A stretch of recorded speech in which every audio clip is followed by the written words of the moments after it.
We're back. Good morning and welcome to another episode of Who Am I? Welcome to Who Am I? And what is Who Am I? I don't know. I'm flying this one by the seat of my pants. I have gotten this impulse to record this thing that I do every day as I ponder a particular area of information. I'm treading on it pretty heavily, building neural pathways in my own brain to make sure that I can connect these things in real life. The show is called Who Am I? And the reference to it is source energy. Who am I in reference to source energy? And it's not an idle philosophical question. I have two practical reasons why I wish to address this question.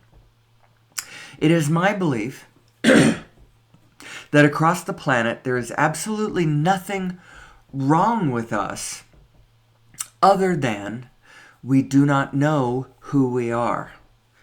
And so there's not actually anything malfunctioning about us as we kill the planet and each other. There's not really anything wrong with us. Now, we do need a tune-up. We are out of alignment because we do not understand who we are. But a little bit of knowledge in that direction would go a long way. Would go a long way towards healing the rifts on the planet. The thing is there is an organizing force. There is an organizing force, but it's a pattern, and you get to choose how you line up with it. It's a frequency. It's not an anthropomorphic entity on the outside of you, either granting you your wishes or crushing you like a bug when you don't comply with his vicious rules, judgmental rules, whatever. It's nothing like that. What it is when you understand the pattern and the flow of the system, you get who you are and how it works. And the God part about it, because you hear a lot of things. God knows everything. God is love. God is omnipotent, omniscient. He can do anything. He does it. Blah, blah. Well, in a way, all of those statements are rather true about the system that we've got. There is nothing but love, as it turns out. Love is ruling the whole thing. So that's the pattern you're looking for. That's the one that's trying to organize us. Love is trying to organize us right and left. And well-being is raining down around our ears. And we've got our umbrellas up and we can't feel it. Or, well, I don't know what the analogy would be. It wouldn't be pouring down our ears if we've got the umbrella up already, right? It's trying to get to us, and we're disallowing it whenever we allow our negative mind. What the heck is our negative mind, and how does that differ from who we really are? Our love mind, or our regular mind. As they say in A Course in Miracles, this is true. Only the love is real. But the rest of it's there. It's just not real. What does that mean, to be real or to be not real? Because actually that bears asking the question too. And I do love that line in Harry Potter where Harry asks Dumbledore, is this all in our heads or is it real? And Dumbledore says, of course it's all in our heads, but what makes you think that's not real? Beautiful line. Very relevant to life experience. And I spend a lot of time pondering the nature of reality, because I realized, startlingly, I realized that it's not something that we generally agree on. Everyone is believing from a different direction, seeing from a different direction. I sort of feel like I'm drifting. So hold on one moment. I'm going to regroup. The show is Who Am I? Reference to source energy. There's 2 practical reasons why I do this. My thesis is that we need to know who we are because that's causing all of our suffering. It's sort of my main klesha is we don't know who we are. And they're right. We don't know what's real. We grasp and cling at what's not real. We get frightened at things that aren't real. There's no reason to be frightened. It's like the Bogart in Harry Potter. I haven't read Harry Potter lately, but I read the series 5 or 6 times. It's really well-written book series. And like many really good ones, has some great analogies for explaining things in life. I think I had one yesterday from Harry Potter. It was the Felix Felicis liquid luck potion and finding your happy thought. That was the crossover on that one because, everything relates. It's all addition. You ought to be adding every single thing in. Good and bad. The bad, don't judge it. Really isn't bad. It's just try to see things from a detached place and then realize where you actually attach. Because while I am an extremely detached person and I am capable of hitting very detached notes, truth is, I'm not detached at all. I am in it. And I'm just trying to get a handle on it so when the big storm comes into my neighborhood, I have some kind of footing that I can stand on. Because I actually do believe that there are chaotic storms about for my people. And I would like to help us get through this because I believe the only problem that we have is that we don't know who we are. If we fixed that one thing, we could just take off from there. Who are we? Who are we? Well, I think we are fabulous, fabulous, fabulous beings of enormous potential. The human potential is off the charts, magical, practically. Nothing is magical. Turns out science is, magic. Magic is science. There are rules and reason to all things, even demons and such. I'm sort of a crossover in the way I think about things. So I look at our world and I can see spirits moving, but in a big general way. I remember thinking about this when I was younger, as I read about the Holocaust and the terrible things that, say for instance, Dr. Mengele did in his laboratories. And then later on, I ran across the concept of vivisection, which absolutely horrified me, and I became sort of a drum beater for that one. I was trying to get people to look at it. Look at what we're doing.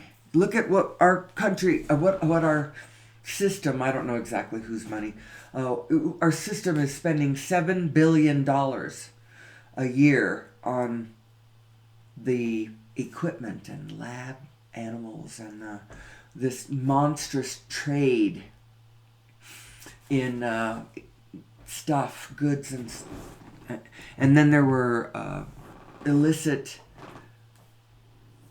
videos and stuff showing what people were doing. I was aghast, but I couldn't get anybody to look at and to understand that this underpinned this practice of vivisection is what we were using so that our doctors wouldn't get sued within our legal system if they poisoned us. Hey, we did all the animal testing that the laws required. Well, guess who set that whole system up? At the same time, he started medical schools and pharmaceutical businesses and such with his philanthropic largesse. None other than our friend John D. Rockefeller. Actually, through the years, his name might come up across my lips because he actually had lot to do with a lot of um, things getting less good after his philanthropy was no such thing. It had purpose. He had reasons for doing what he did. But he set our medical system up, and so this monstrous thing of this practice of vivisection in order to justify or you do a whole bunch of animal trials first. Make sure that you aren't killing everybody. And then at some point you might get reasonably confident enough to start testing it on people.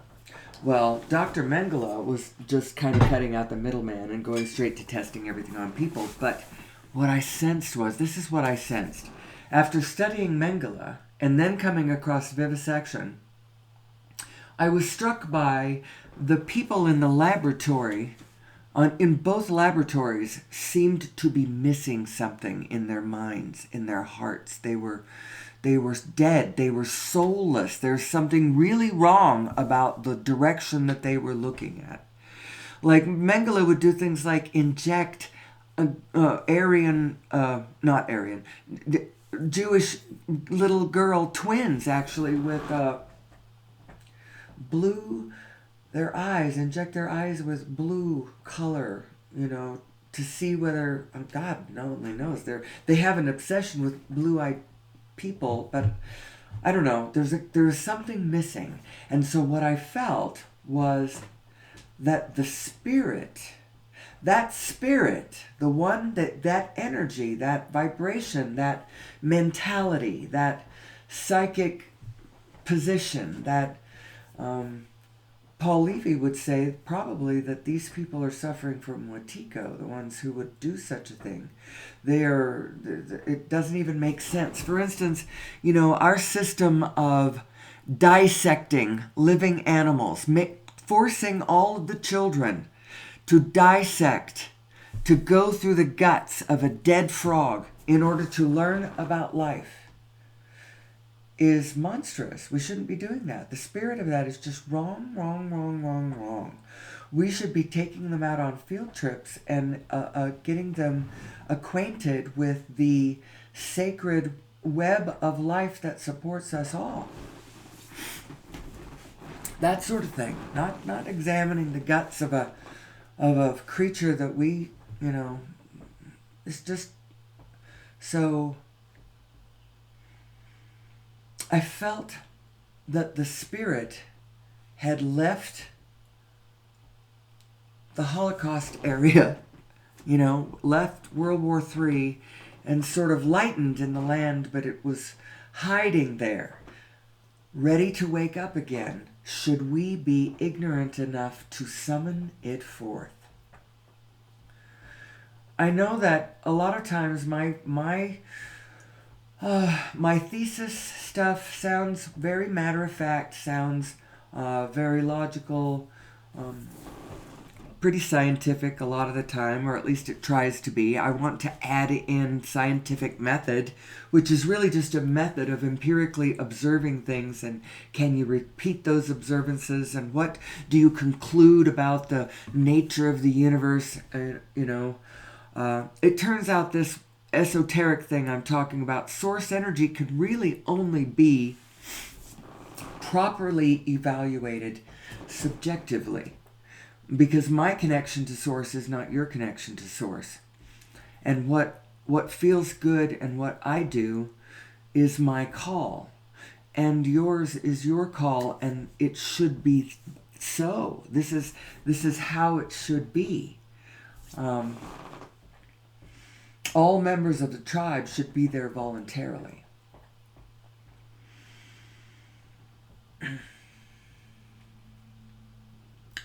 So where are we in the narrative? So who am I? Who am I as a powerful creator, as a vibrational being in a vibrational universe? I haven't even mentioned, this was a great influence on me, these pieces of information that I got from Abraham. When COVID shut the world down in 2020, My daughter and I had been doing a weekly at the local community center. We're doing a group study. We had joined a study group studying A Course in Miracles. I found that that piece of wisdom was really speaking to me. Their mantra, only the love is real, or at least that's the mantra I took away from it. Only the love is real. The rest of it is something else. So just be careful when it comes up how you address the unreal. Don't grasp at it and cling to it and fret about it and get balled up about it. Only the love is real. The rest of it has to be navigated. It's part of the labyrinth, but it's not the real part. So if your child comes to you and appears to be broken and making bad choices, don't jump to the conclusion that there's anything wrong with them. And see who they really are and what they're really trying to do. Give them the benefit of the doubt to know that they really are really good people trying very hard to understand the situation that they're in and how to cope with it. And if you see them that way, you can pull them into themselves, and then they'll have happy, successful lives. I'm just now learning this, actually, and my children are responding really well to my better clarity. And for that, I am really grateful. Really, really, really grateful. But anyway, as COVID shut the world down, I found Abraham. And Abraham had a couple of choice nuggets that really stood out for me and has stuck with me. It's part of what I bring forward in my thesis as I talk about the inner being. I am absolutely sure about this now, this vibrational aspect of yourself that you maybe didn't know about, who is lurking right there with you at all times, a shadow to you. But it's like a reverse shadow. She's not shining dark. She's not cloaked in darkness trying to lure you onto the rocks. It's not like that. She is lurking there in the light and will not leave you alone. She is in the light and will never leave you alone. And what that all means to the system that you are and the greater part of everything that you are circulating with. And what all of the traditions, mythological and religious, what they're kind of trying to point to. How do I know what the truth is? Well, add everything up and you got a good start. Although the allness is a lot bigger than anything that even all of us can add in. Still, if you add in everything you've got and then keep an open mind, knowing that everything needs to fit in there.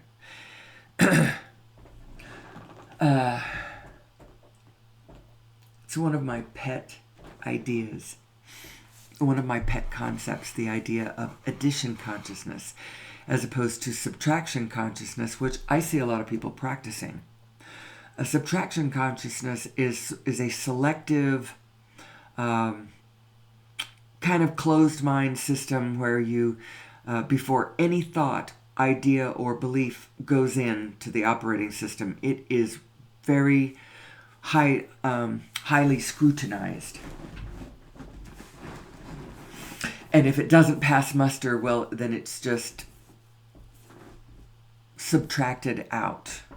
And you're left with a very select group of thoughts and ideas that it's a particular lens that you have honed. And then you operate on that lens with passion or whatever, be it a negative lens or a positive lens. The subtraction consciousness people, they have to be careful what thoughts they let in. They would probably have to be careful about letting me in. I have way too open a mind for them. And there's a reason why I have an open mind. There was a specific incident that happened to me that I pretty much orchestrated this. I grew up in a particular religion, and this religion did maintain that it was the truth. It was really the only truth, they would say. But then they were very open-minded. They encouraged you to read the religious texts, read their religious texts with an open mind and an open heart, and pray freely to God to help you understand whether it was true or not. And then as soon as you came to the conclusion, as everyone did, that it is true, come back and join us. And we will be there. Well, I didn't really ever do that with their texts, but I watched them. I watched them, especially on Fast and Testimony Day, did I watch them in their sincerity, because they were so sincere. I knew that whatever they were saying, whatever they believed, they really, really, really believed it. They weren't lying about things. And they were good people. They were sweet people. But I didn't like the lens of logic and reasoning. I didn't like the frame they were giving me that I had to believe. And so I threw it off at about 14. And it was a dark night of the soul for me as I threw that lens off and decided to henceforth go forward with nothing but, my own. I would go naked into this world after all, if you could say it that way. And so I drifted for a while. Of course I did. Everybody's got a different religious idea about, the meaning of God and life and how things work and what's the formula for success, people? How do you get what you want? How do your dreams come true? Well, a lot of religions say, you can't really. You'll get rewarded when you die. Actually, I didn't like that one at all. Turns out there is no death, so we're not going to get it when we die. We're going to figure it out now. And you're going to understand how tuning into certain frequencies here and now can tap you into really fabulous experiences and understandings and rendezvous and co-creations and solving of really, really big, monstrous problems. I'm air quoting the word problems because we don't really have any real problems. We are made of Plancks. We are the Planck field itself. This is the aspect where people believe God is omnipotent. It can do anything. God can do anything. God as the Almighty, this great matrix that we are a part of, this divine system, this great field, is capable of morphing into any shape that we desire. We just have to clearly desire it. Focus on it fully. Do not doubt it. And focus on it in the manner of the way reality actually comes forth. The way this actually works. Law of attraction, momentum, all of that sort of thing. Speaking of which, I was starting with the Who Am I? The reason I brought the Abraham stuff in was because I was going to just briefly mention you're powerful creators. You are vibrational beings in a vibrational universe. And the steps of creation, you are creating either intentionally, you are conscious creators, or you are creating by default, by not knowing how it works, and you're flinging it around unconsciously. You're either doing it on purpose, or you're doing it unconsciously, but you are doing it. You're creating your own reality. And how do you do this? Steps 1, 2, 3. Step 1. Life causes you to ask. That's what all the suffering is about. That's what all of we don't need to suffer quite as much as we do. We're wallowing in it a bit. Mostly because we don't know how the system works. And we're too attached to our negative mind. And we're trapped in the muck and mire of the 3D density. We don't realize who we really are. We're lost in the maze. We really are spirits. We are spirits in the material world. We are the formless, giving rise to the form. Don't identify with the form. It gets you stuck. You know? So, step one, life causes you to ask. And it's a vibration. You cry it out to the universe, that which you prefer. You either know it consciously, what you prefer, or the implication is there. If you're hungry, well, the implication is you want food. And your inner being and the universe knows the implication, knows who you are, knows what you want, knows what you've asked, and is marking right there the position of what you want. It's not marking it back at here's where it happened and you're going to feel this pain of that accident or that horror forevermore because that's where I'm keeping. No, that's not where your inner being marks the score. It marks it at where you want, what you want. So it's up ahead. It's in front of you and it's only positive. That's why it's a frequency worth trying to tune into. Because if you can tune into the frequency of where your inner being is, she's standing right there with all your stuff. Everything that you want, all of the satisfaction, the freedom, the bounty, the beauty, the comfort, the relationship, the joy, the satisfaction, the invention, all of the things, all of the experience that you want. She's standing right there with it. And what is it? It's a frequency. It's a vibrational frequency. So, step one, you ask. Step two, source answers. That was her. Her was source answering you. Her standing up there, marking what you want, that's source answering you. Step three, you got to allow it to happen. You got to allow the good stuff to get to you. You have to expect. You have to expect that the universe is trying to give you your stuff. Now, how does it get lost in the translation? Well, if you've got it translated in a particular way, and you're expecting your insistence that your blessings come to you, or your abundance, or the thread to that which you need comes to you in a particular way and only that way. Like, it can only be money in my bank account. That's the only abundance I recognize, you know?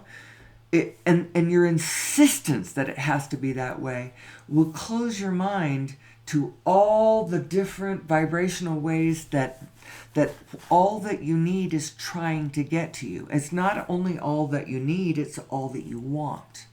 Because you're a playful being. And when your needs are met, there's plenty of room for frolicking, you know? For playing. You know, this tea I drink, I think is what's making my mouth sore, and I have to keep, not sore, dry. My mind is not in my physical space too well right now. What I try to do in this forum, Who Am I? My special guest every day, I invite her in, and if I can get out of the way, she can come in and, you know, talk to you about bigger things. It's my own inner being. I want to channel my own inner being and what she's interested in. I know she's interested in politics to a slight degree because she does understand the spirit of authoritarian psychosis. Authoritarian psychosis is a thing, and it's not just the authoritarian that gets this disease. It's a psychic disorder, and all of the followers of the authoritarian have the same problem, and they are entrained with one another, and the common thread between them, if you notice, is negative energy. It's everything on the negative. It's the negative mind that they are displaying that they all have in common. So when you look at the emotional guidance scale, what they have in common is probably everything from 8 down. They feel bad. They're trapped in their negative selves. They're angry. Their government is letting them down, and they're ready to overturn it. But in their foolishness, they are trying to put in somebody that they think's going to save them, and the person that they're trying to put in is going to rape the land. And we really don't want that to happen. I think what's going to happen is that the empire might fall. It certainly is going to readjust. It's going to have to do some readjustment. It doesn't... what we need to be doing, rather than trying to forcibly control each other, because you can't do that, and the more you try, the uglier it gets. What we really should be doing is learning who we are and getting ready to man the center of your particular HBV, your human being vehicle, in order to understand your divine autonomy so that you can understand how to keep yourself safe in the coming days ahead. If, for instance, there turned out to be some sort of potential for maelstrom in your vicinity, riots, civil war, civil strife at least, civil unrest, neighborhood disputes, random violence, that sort of thing. Those are little vortices of dark energy from my point of view. And I don't take any of it personally. Those little storms of dark energy are being created by us. The more we are in our misalignment, the more we do not understand who we are and bang around in this system blindly in misalignment, we are creating Shiva energy, we are summoning demons, call it what you like, we are participating in little storms, little vortices of darkness and chaos. They will spin their way out. Little ones are riots, big ones are wars.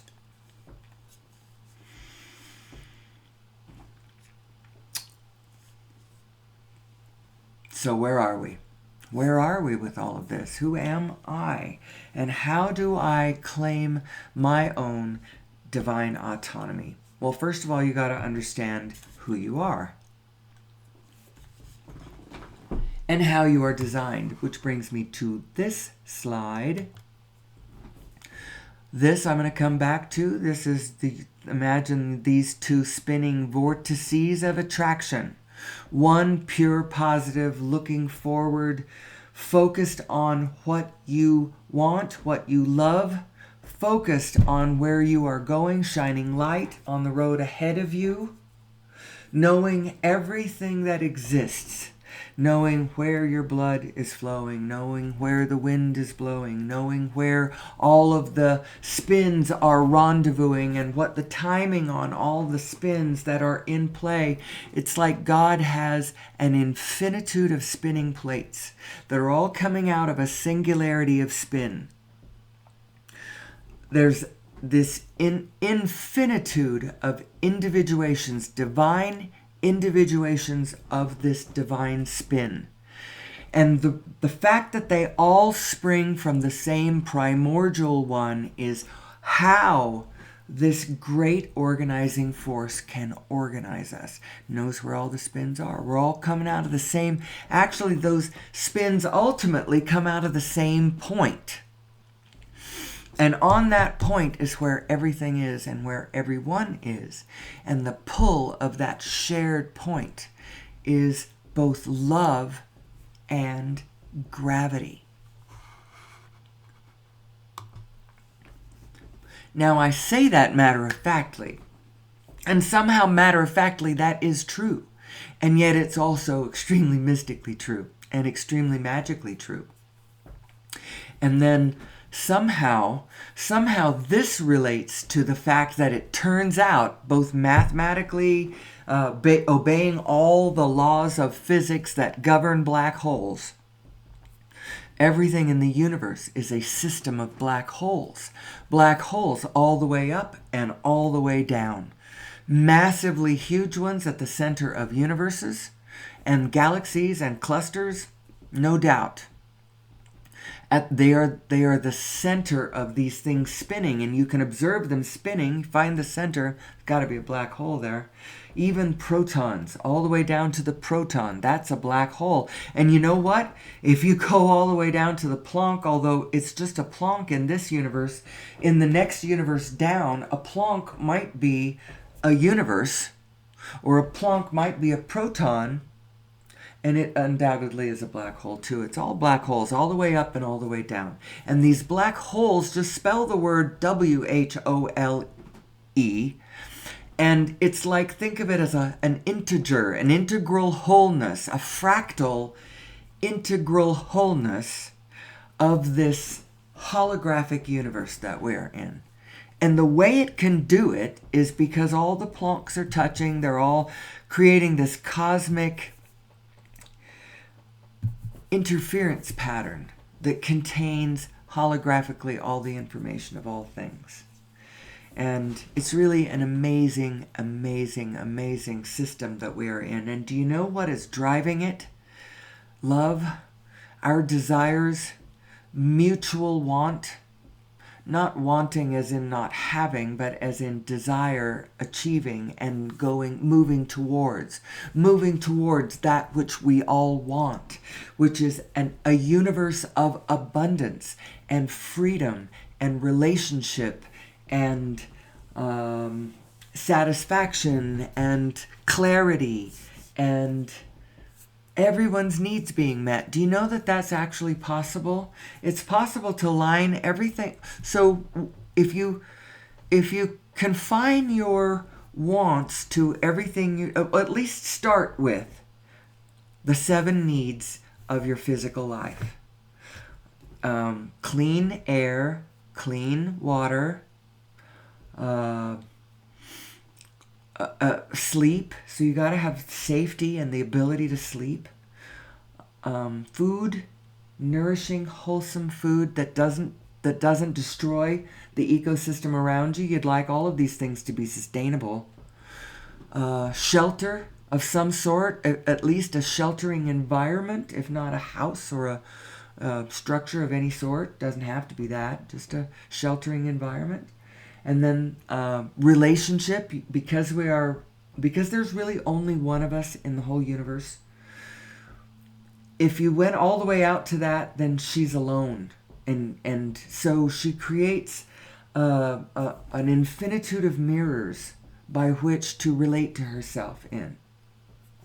And there's only one of us here. And so the need for relationship within that oneness is obvious. You can see why she would need that. You need it. You need relationship. You need some way to reflect back to yourself what you're looking at and how you're relating to it, or life has no meaning to you. And if you don't get that, it won't kill you quickly, but your energy will eventually dwindle, and then you will pass if you don't get that. And then the last one is expression. You have to express who you are, who you authentically are, somehow. Somehow you have to express it. That's why the bird sings. That's why, everyone is out there making noise, even if it might be attracting the predator. Why don't they just stay quiet? Because you gotta express yourself in some way. So if you start with those 7 needs and want from within that frame to begin with, it turns out there's a lot of places that you can go. Just within that. So right now we're kind of having a problem with clean air and clean water. It should not be a question anywhere across the planet. Now I know there are places where you can go and stare at beautiful, pristine, clean, clear, gorgeous water that has not been defiled, and breathe clean air that feels like it's not full of pollution. But the truth is you can't really.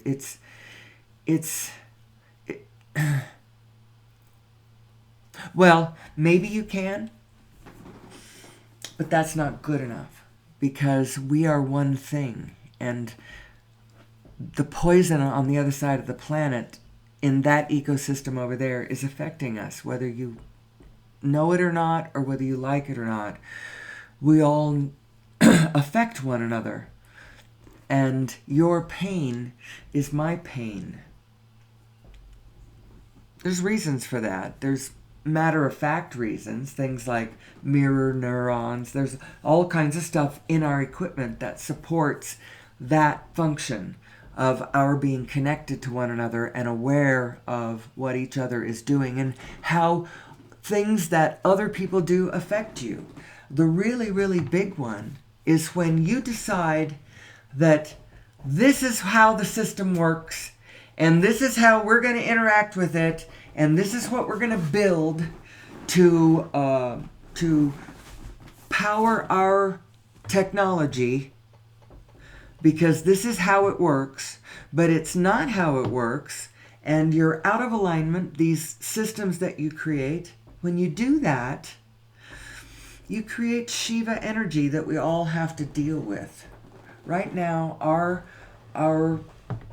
society is running in a very, very unsustainable way. We cannot keep growing food the way we're growing food.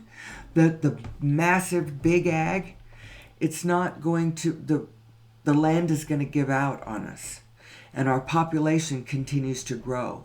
There's only one way that we can weather this storm. We have to learn who we are, learn how to individually plug our individual selves into our individual connection to source, and then now come back and join the group. Whatever you were doing, you can. Just do it from that frequency. And you may be immediately inspired to move away from where you were. It's possible. But only you can call it.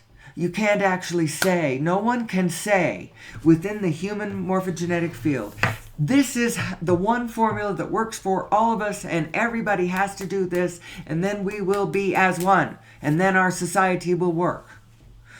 There is no one thing from the outside that we can decree. That's what our problem has been. That's what the problem is with the letter of the law versus the spirit of the law. I'm sorry, I'm talking funny because I'll start to say a word and then I'll get a different feeling for it. And channeling your own inner being is an interesting concept, don't you think? So my mother used to, she had a story, or she had an understanding of something that I remember getting off her a couple of times. It was her sense of the meaning, the true spirit meaning, why the difference between the Old Testament and the New Testament mattered. What was the spirit of all of that? And what it was is that for ages, man went only by the letter of the law and depended upon the letter of the law in order to keep us in order. And then along comes Jesus and this new teaching, this teaching about feeling it from the inside and interpreting it from a spirit side and going with the spirit of peace and goodwill and love and whatever. Operate and organize from that point. That was what Jesus was trying to say. Organize from that point. Hit that frequency, organize there.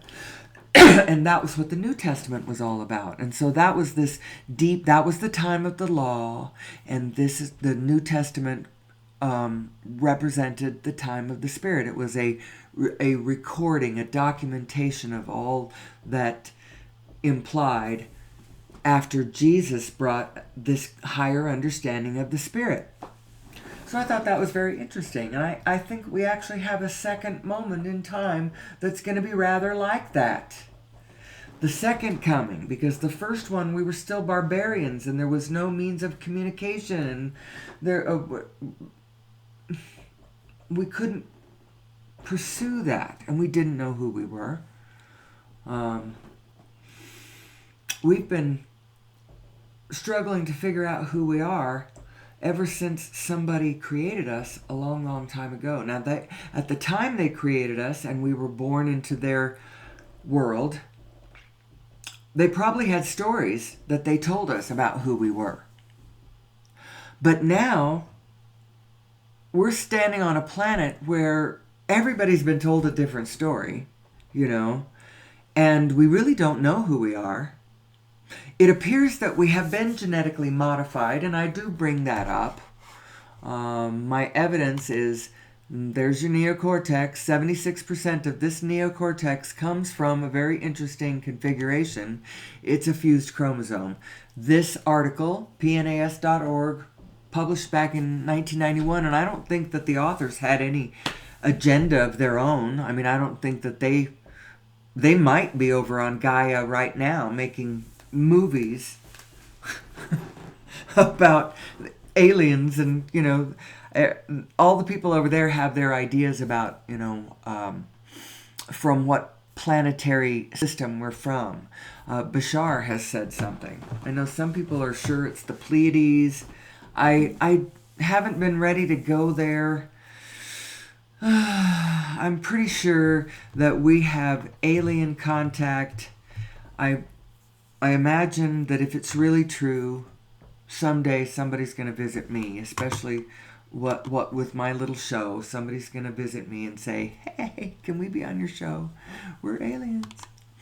This is that abstract. They're concluding that human chromosome number 2 is the relic of an ancient telomere-to-telomere fusion of 2 other chromosomes, and marks the point at which 2 ancestral ape chromosomes fused to give rise to human chromosome number 2.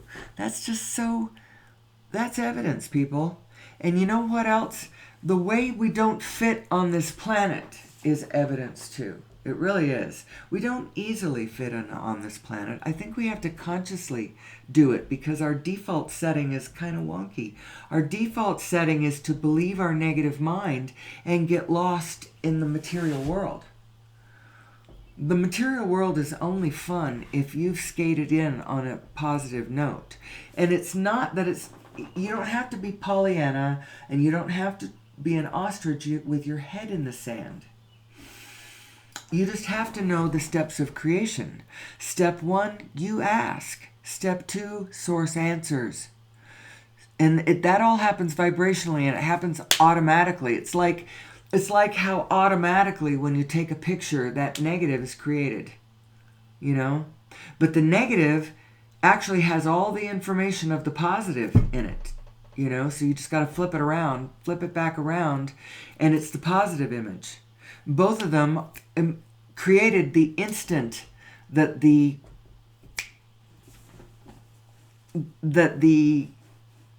incident happened, I guess. I don't know how to say any of this. So step 1, you ask. The implicate positive is what source is. Now you got to go line up with source. And how do you do that? What does that mean? Get into alignment. Your source has already transmuted it into the most beautiful, blessed, positive, whatever you just lived. That thing you just asked for, that comfort, that solution, it's there now. You got to have faith that the solution is there and go be a finder of that solution. We're sort of like players on a really complex, really cool video. It's not a video game, but it is a role-playing game, RPG.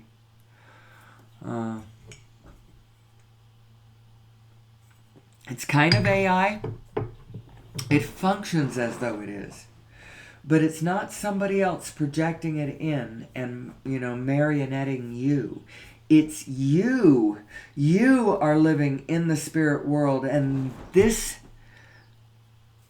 earth vehicle that you have imagined as you is just a piece of you. It's just a little piece of you. It is part of you, and you have brought yourself into it. But the greater part of you is still back there in a place that cannot ever be hurt. Know that. All of us are there. It's on that point, that singularity. The singularity of all singularities.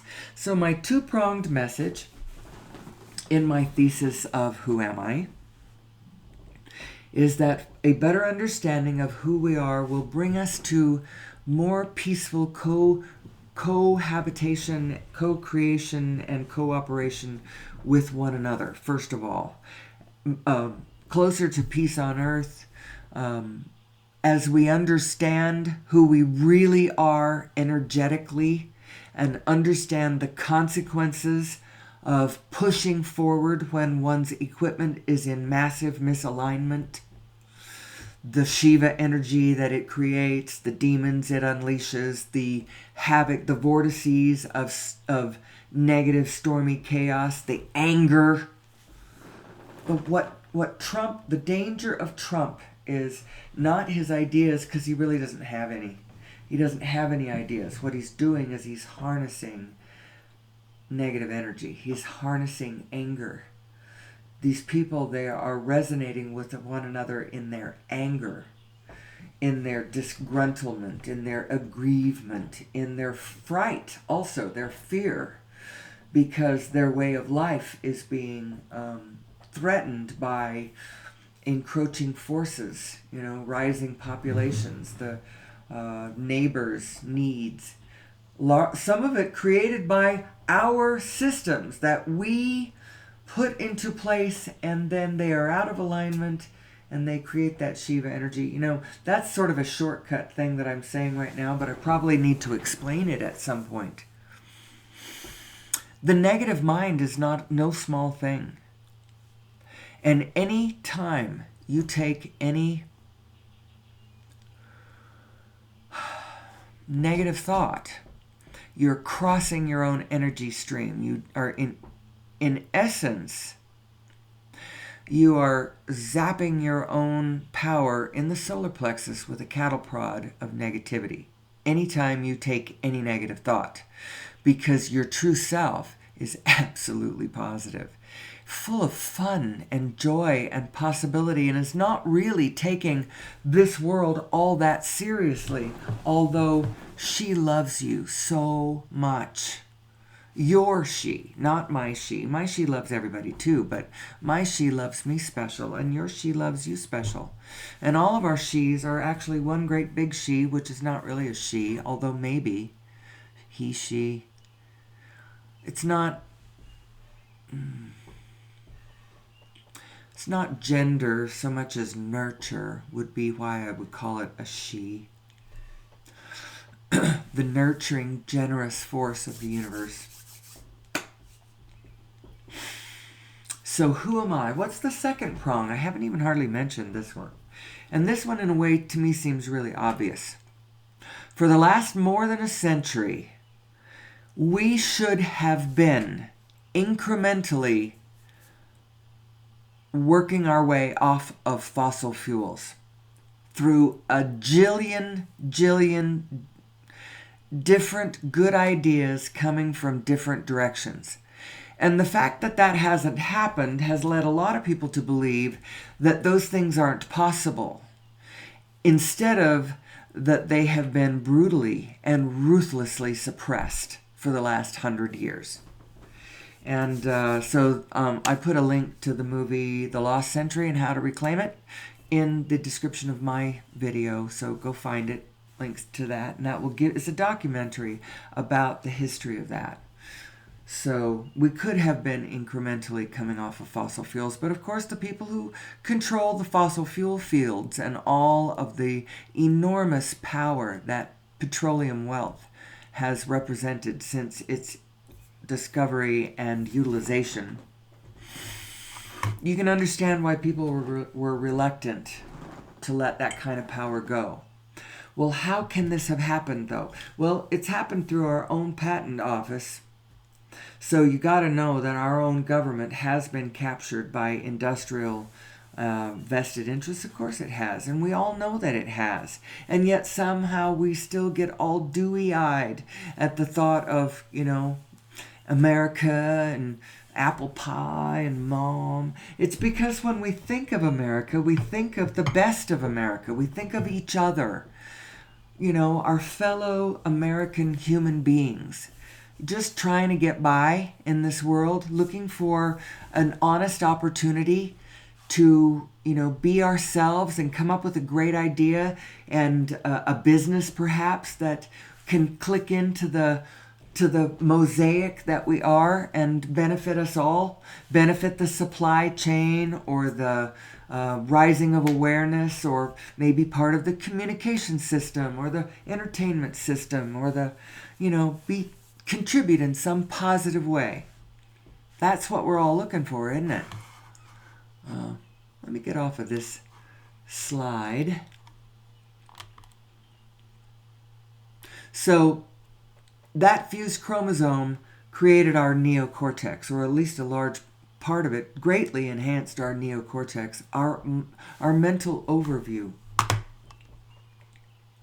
And so now our physical minds actually have an overview aspect that sort of mimics the inner being's overview aspect, but it's way more limited. However, I think it has mirror capability within there to reflect the whole thing back to itself. So it actually isn't limited in a way. So we're going to go back to this picture.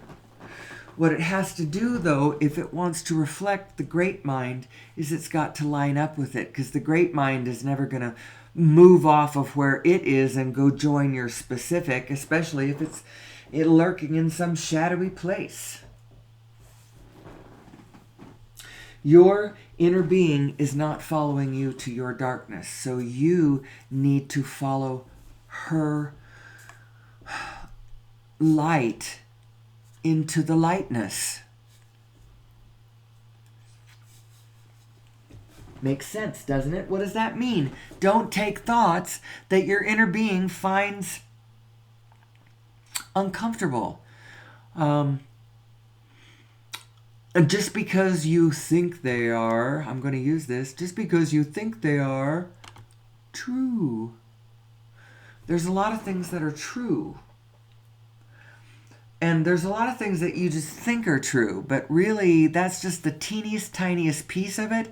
And looking at it from that angle is very, very uncomfortable making. Well, the real reason why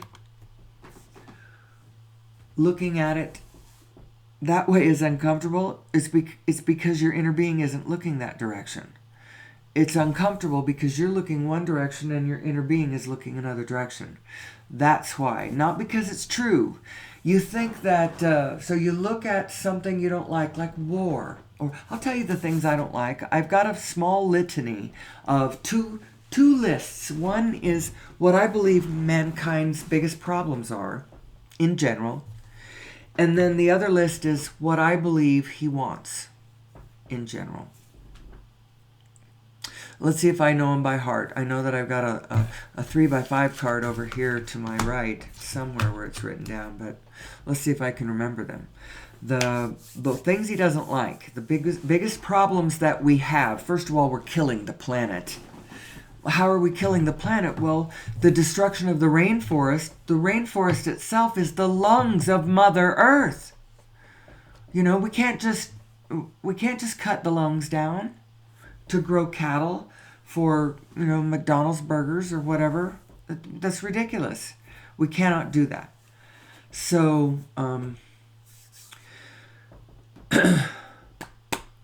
we have things like destroying the ozone and desertification and the sixth mass extinction and Garbage Island, and then we move over to things that are more human related, although a lot of times as we wage war, we really destroy the land that we waged the war on, especially these days with the poisons that we have in our weapons and things. We leave unexploded ordnance behind and all kinds of things. Our wars are highly, highly destructive for decades to come, often. But still largely a human thing. There's things like war. And what are the things? Oh, orphaned elephants, drowning polar bears, the way we treat dogs in Korea, all kinds of things like that. Those are things that mankind does not want. The heart sickens a bit when you feel those things. Now, what do we want?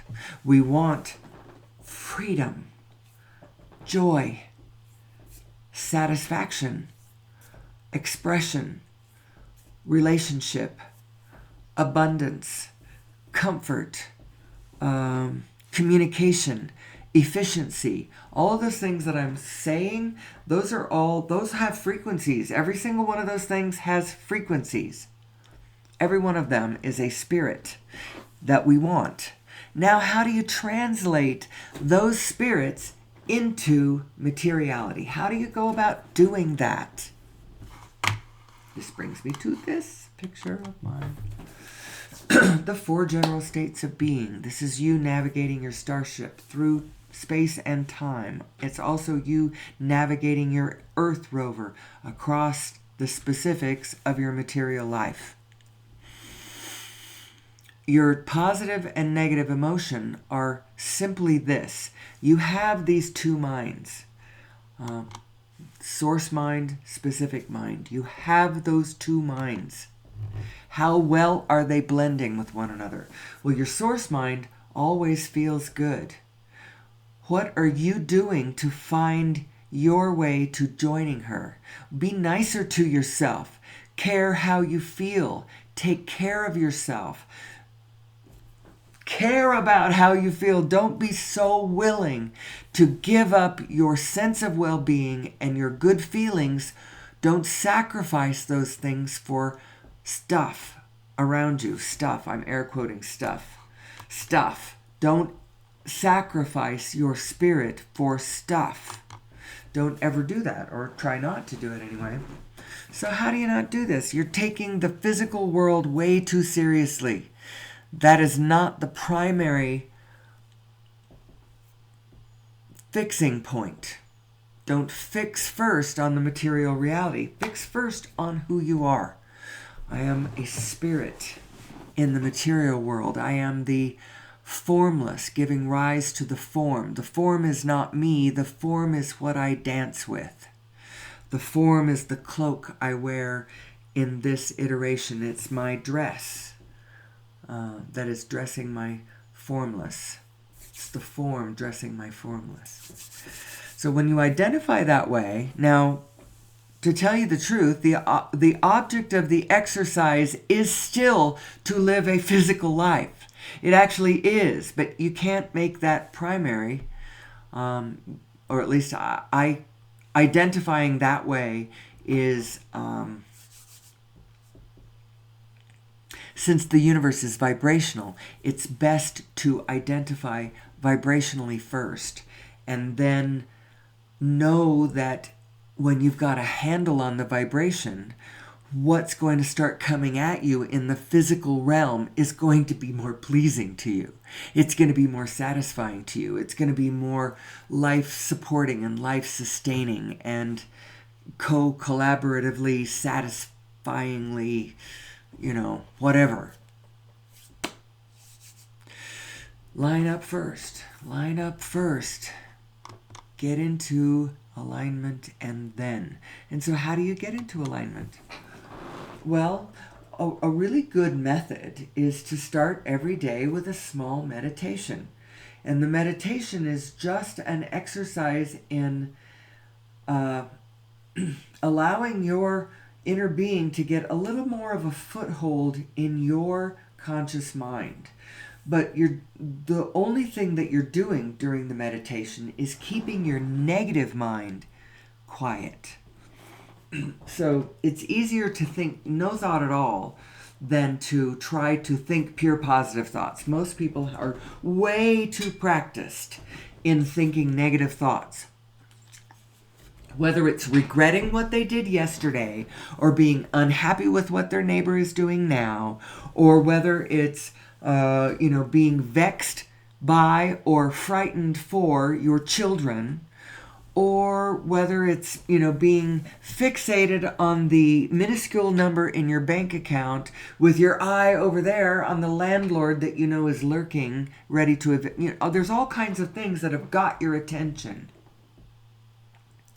And so you are not, it's easy to see how you could get into a negative state.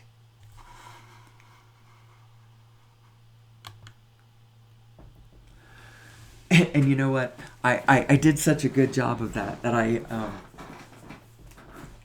sort of lost my place a little bit, and I'm sorry to say that. But we are talking about these are the 4 general states of being, and this represents your brakes and your gas pedal. Your braking system is going general. Your gas pedal, your accelerator, is going specific.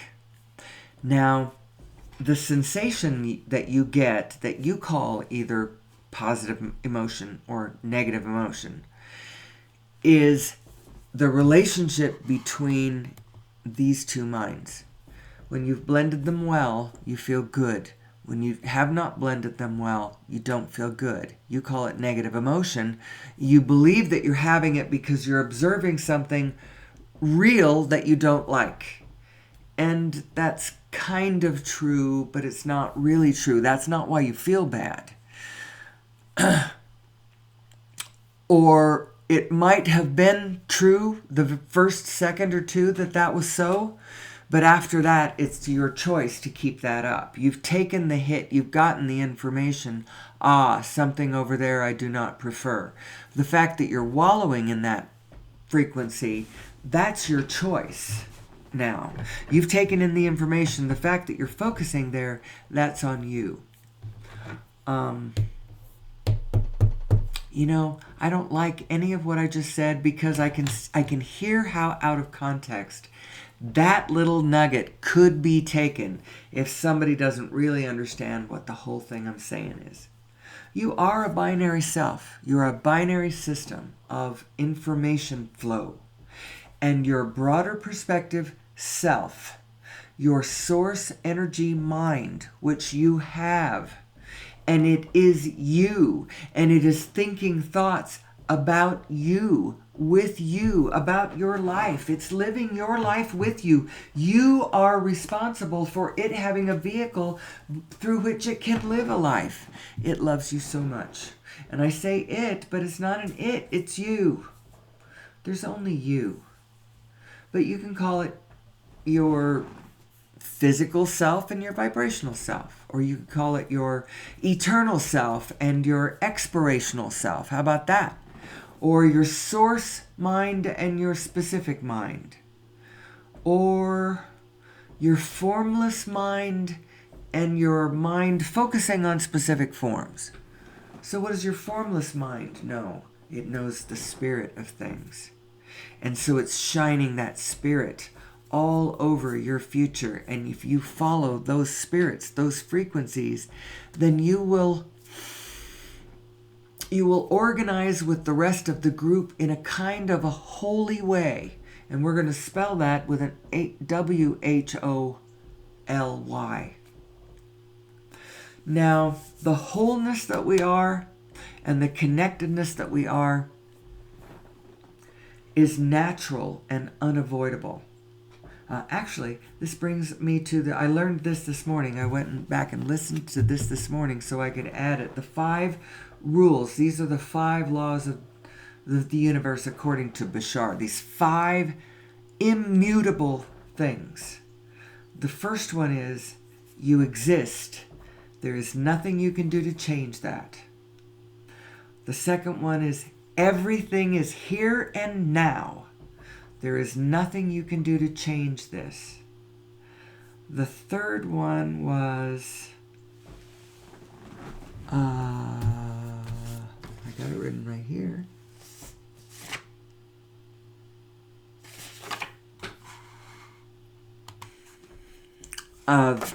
The fourth one is what you put out is what you get back. There is nothing you can do to change this. And then the fifth one is everything changes except the laws. There's nothing you can do to change this. Now that last one I would say, I can feel within myself how I translate that last one. It's like the world of flux and form. That is always changing. It restlessly changes. It cannot stop.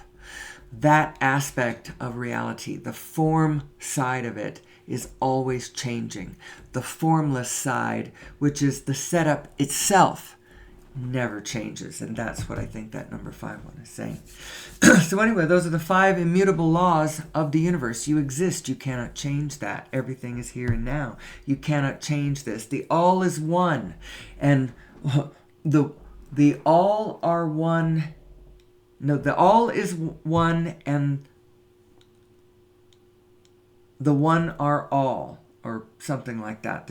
It's all one thing. There's nothing you can do to change that. So, those are the 5 things. Anyway, speaking of 5 things, we will come over here to the 5 kleshas. This is a foundational thing in Buddhist philosophy. This is foundational. This is supposedly the root cause of all suffering, and I'm going to have to agree with them.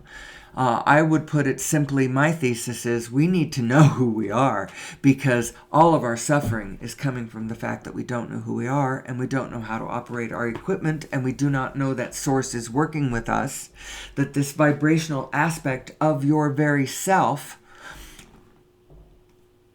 who knows everything. And now I know she can know everything. She can know everything without going anywhere, because all the information is right here. It's coming in across my atomic structure all the time. Every one of my protons is reflecting, encoded within it, all the information of all the protons in all of the universe, and not just the number of them. I believe that every instant where everything is being reflected as it moves. So cool. We live in a really, really cool universe. And we happen to be driving a machine that has a very remarkable consciousness sitting on top of it. The ability to understand this binary system, this form and formless, this who am I question. I also believe that a better understanding of this is going to bring us to plugging our technologies into something other than frickin' fossil fuels, plugging it directly into source energy. Now, we don't have to go directly to the Holy Grail, which is a million, billion, jillion different, a plenitude of different ways to tap into source energy, as opposed to a single way for all of mankind to plug their systems in, and now you have somebody squatting on the top of that energy system controlling it. That's why you have oligarchs and authoritarians and dictators and such. Why you have the Kim Jong-uns and the Vladimir Putins and the soon-to-be, Mr. Orange Man, possibly, all joining this club of planetary rapists. That's why it happens, and you don't have to push back against them directly. And as a matter of fact, they aren't even to blame, really. We are a single morphogenetic field, and everything that all of us do is helping to create the landscape around us, It's coming into, it's a dreamscape, and way more malleable than any of us are giving it credit for. Let's dream it into a better shape, as opposed to nightmaring it into whatever we got going on right now. The nightmare, I want to wake up. I want to wake up now. I want to wake up from on a planet that is not killing itself, that is not in the 6th mass extinction of all biological diversity upon planet Earth in this moment. I don't like that. It makes my heart really, really sad. and I have to turn away. I cannot look at the plight. I want to rush to the aid of my fellow creatures, but my consciousness cannot stare at their plight for too long, or it unplugs me from my source, and then all of a sudden I'm taking everything way, way, way too seriously. It's only in your happy thought that you're going to be able to plug into the really good ideas that will lead us to a place out of the wilderness, out of this wilderness of suffering. I'm tired of it. Actually, personally, I don't really suffer a lot. I have a very happy, quiet life. It's a bit slow, but I do that on purpose because I actually want to get to the center of a very slow-moving hub as I completely understand the maelstrom, the samsara that flows around me. No, I'm not a Buddhist, but I do understand some of their concepts. And no, I'm not a Hindu either, but I do understand some of their concepts. And no, I'm not a Mormon either, but I very much understand some of their concepts. Spirit first, and then, and an emphasis on listening to that Holy Spirit guide within oneself. Those are really important concepts, as well as a cultural focus on pedagogical moments in the physical living of one's life, raising of children, burying the dead, giving birth, all of these things that religion is focused on in a physical way too, which people have had a tendency to call them a cult because of it. But they aren't really. They're pretty mainstream, but they do have a sense of the physical reality, which kind of puts them into a cult. Religions aren't they only supposed to be about the spirit? So where are we in the narrative? The question is, who am I?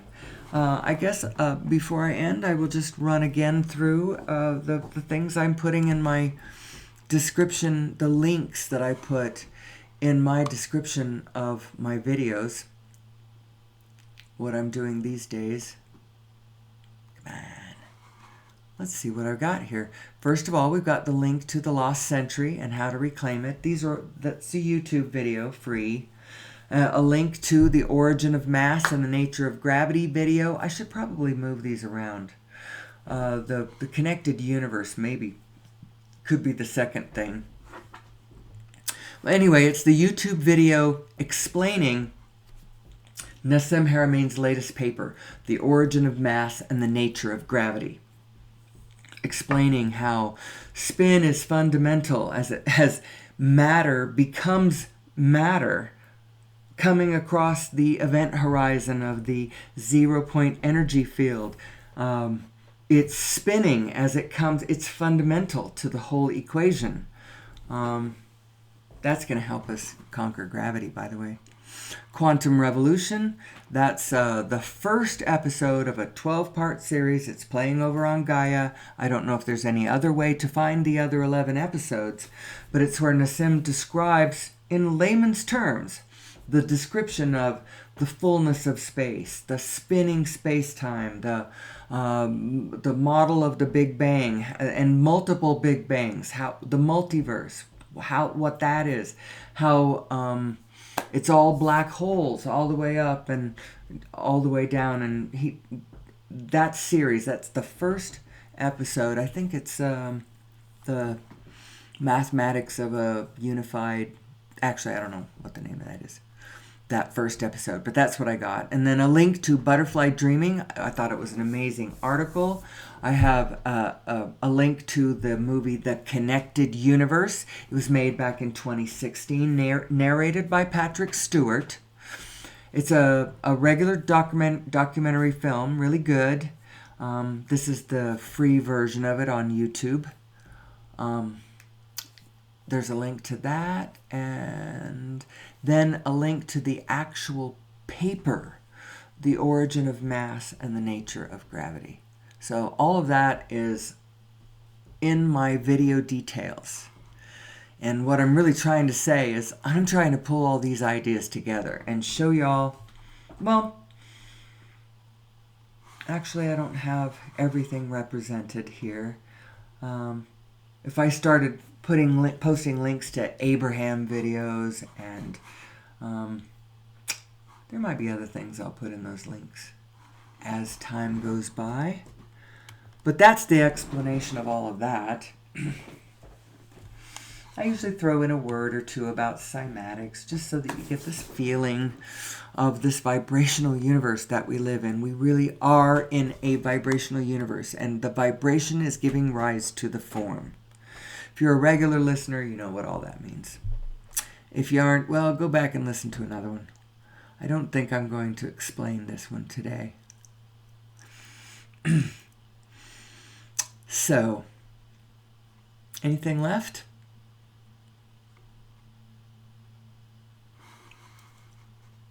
Anybody need to know what a plonk is today? Let's see, what is our time hack? 1 hour and 20 minutes.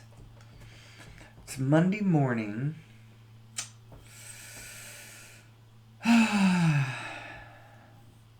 I wish I had somebody in the room with me right now, because they could ask me a question, whether it's about divine autonomy.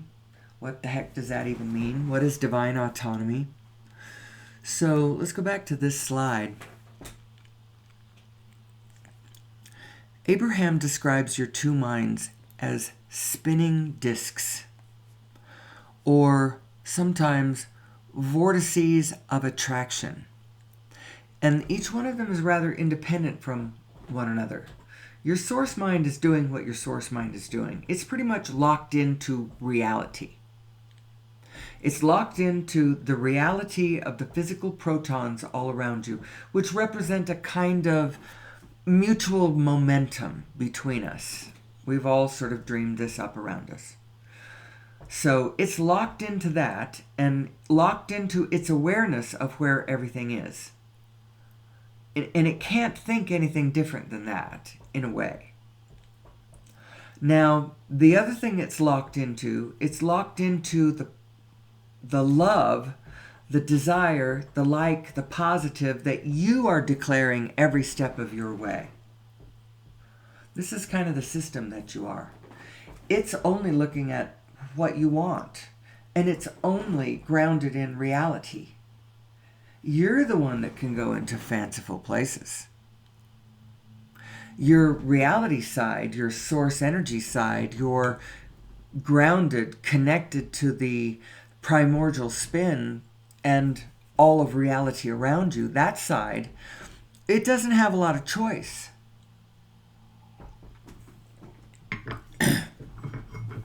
In a way, it is grounded in reality.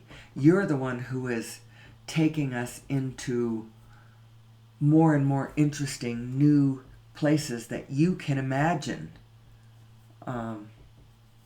Which, by the way, is also downloads from your inner being. So, where are we?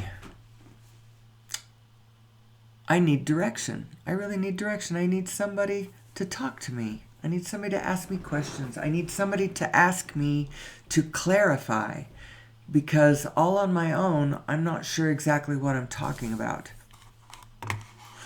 I'm talking about everything, and so I'm basically talking about nothing. That's the danger. I know we have an election coming up. A few years ago, I was politically active. I became a precinct chair for the party in my neighborhood, but I quickly decided that actually was not the angle that I am. That's not where my gift is going to be to the situation.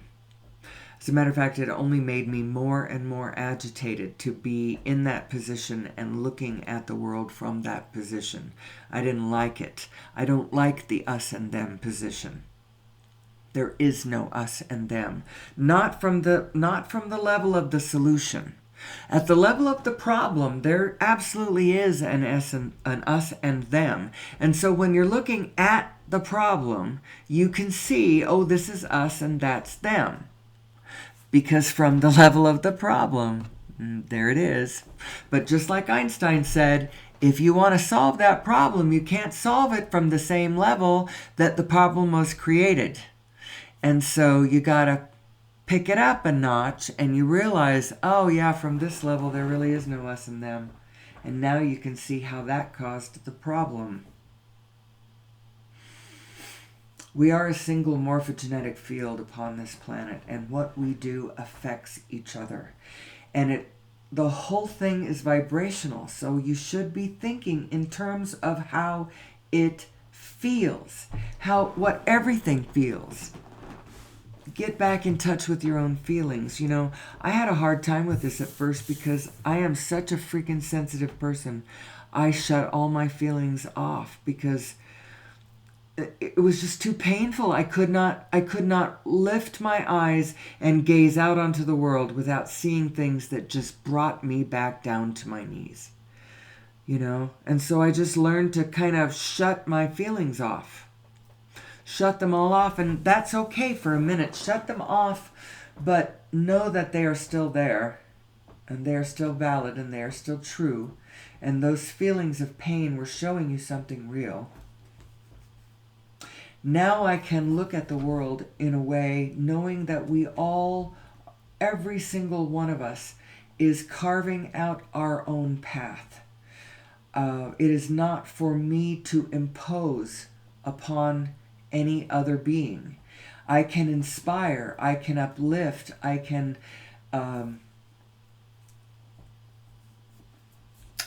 teach to the power of my own example. I can raise your frequency only by raising my own and hoping that you can now, through the guide, now that you can hear that pitch, can you match that frequency?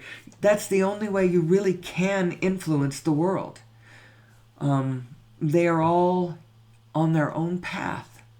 Don't feel so bad about them, except I do in this general way. I already gave you the big list of what I think mankind's real problem is.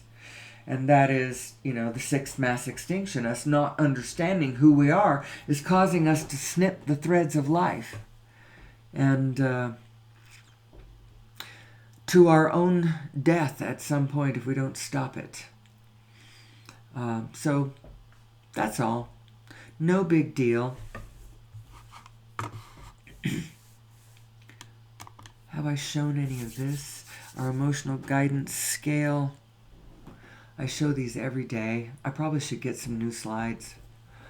I'm trying to mostly get really clear about a tight presentation that ties very specific things back together in a fundamental core. The question that it keeps circling around is, who am I? Who am I? I am this binary system of spirit and material, or formless and form. Formless coming into form. Who am I? I'm both of them. I am two minds, and my emotional guidance system is telling me how well we know everything we need to know for each and every one of us to be able to live a perfectly satisfying, co-creative, cooperative, abundant, satisfying life. How do you do that? You gotta follow the guidance of your inner being. You gotta know she's there. You gotta know what her guidance looks like. It never looks like warning. That's not your inner being hitting you with any kind of a negative sinking feeling. That's not exactly what that is. Although actually all of it is your inner being. It's just if you get a sinking feeling, or if you've got a really hard emotional hit in the negative, it means that the thought you're taking about it is different than the thought your source mind is taking. Good to know. Very good to know. Having a little faith that source has answered your prayers and is waiting for you to pick up the vibration of it and follow it to the good ideas and the good impulses that will lead you to your solution.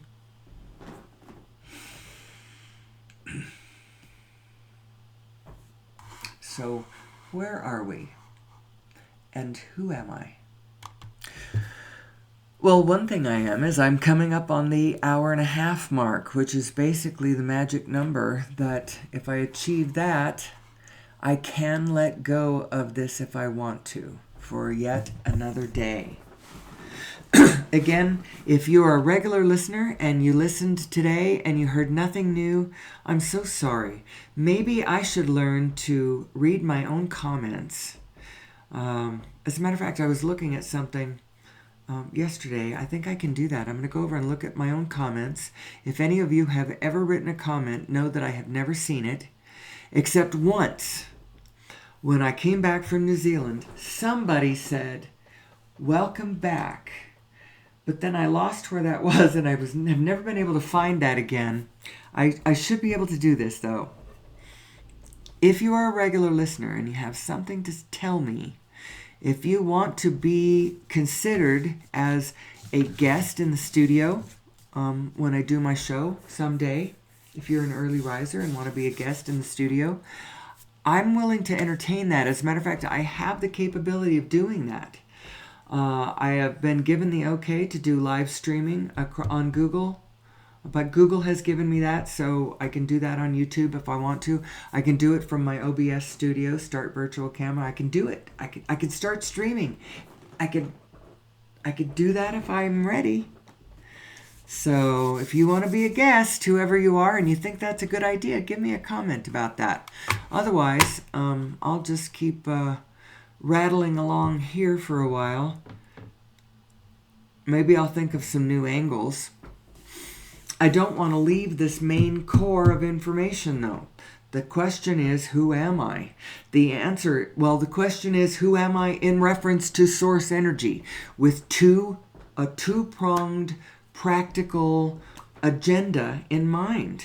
The first one is, with this understanding, I believe we can achieve a higher degree of peace and tranquility and cooperation on planet Earth amongst human beings. The second one is, I believe we can get completely off of fossil fuels and plug our technologies into clean, sustainable ways so that we quit competing with each other for shrinking resources, but rather can re-garden this planet and build the abundance back up. That's my two-pronged intention. That is my prayer. That is my vision. And so with that, I will leave you for another day. I will be back tomorrow, God willing, and the river don't rise. And until then, I bid you peace, and may the source be with you.